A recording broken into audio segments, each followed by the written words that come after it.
The question reads, examine Finaba Marah as a vulnerable Fula girl and so the path does not die.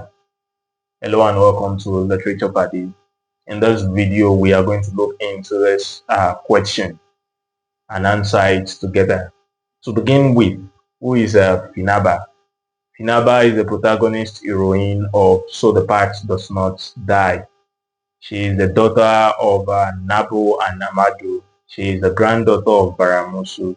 In fact, much of the narrative is all about her. Much of the narrative is centered around the narrative traces the trajectory of growth from childhood to adulthood. In fact, this growth qualifies the text, So the Path Does Not Die, as a Bildungsroman. Roman.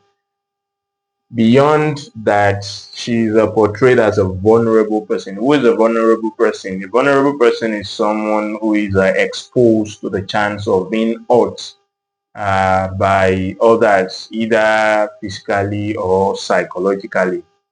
Now, let's talk about ethnicity and gender and how these two things how these two things make her vulnerable in the novel. So to begin with, we have ethnicity. She belongs to the Fula tribe. She belongs to the Fula tribe. And the Fula people, they are discriminated, they are exposed to a lot of persecutions, they are arrested. So she is not spared some of this ethnic persecution. So on campus, a campus that ought to be the beacon of light, that ought to be the center of civilization, where ethnic biases ought to be eschewed. We see how she is treated as a Fula girl. There is a point where she is humiliated with a song about Fula women being illiterate. The singers, the composers of the song know that she's well educated. In fact, that is why she's in the same school with them.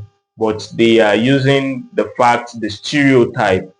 stereotype about Fula women being illiterate against her. They humiliated her with that song. And times without number, she finds herself in that same the corner of being stereotyped as a Fula girl. There is a point in time where Kizzy, who later rapes her, uses that against her too. In fact, when Miriam's boyfriend is molesting Miriam and Finaba tries to stop her, Miriam's boyfriend reminds her of being a Fula girl. So you see that even our roommates uses our tribe against her. So these are some of the things you find. And beyond the walls of the campus, through Fina, we get to know that Fula people in Sierra Leone, they are being arrested, they are being persecuted. There are times when she finds herself scared.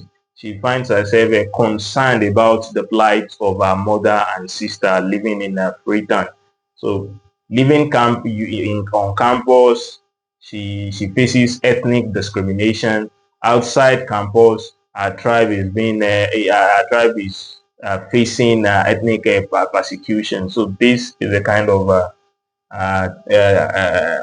vulnerability displayed based on ethnicity.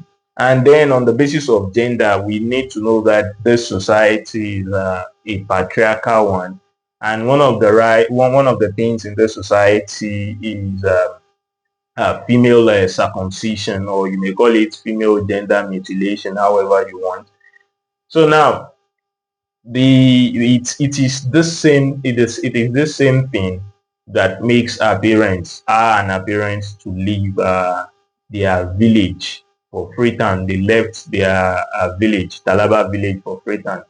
Baramuso, our grandmother, wants her to be circumcised, while our parents, Nabu and Amadu, haven't lost a daughter to that process. That's a Dimosu. They refused vehemently to allow her go through this ethnic, this circumcision or female circumcision of the thing.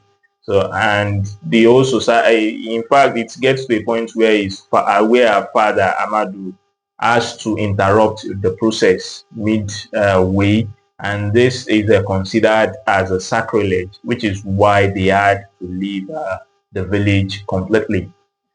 And another aspect, another angle to this, to our vulnerability as a girl comes in form of the rapist, in form of Kizzy.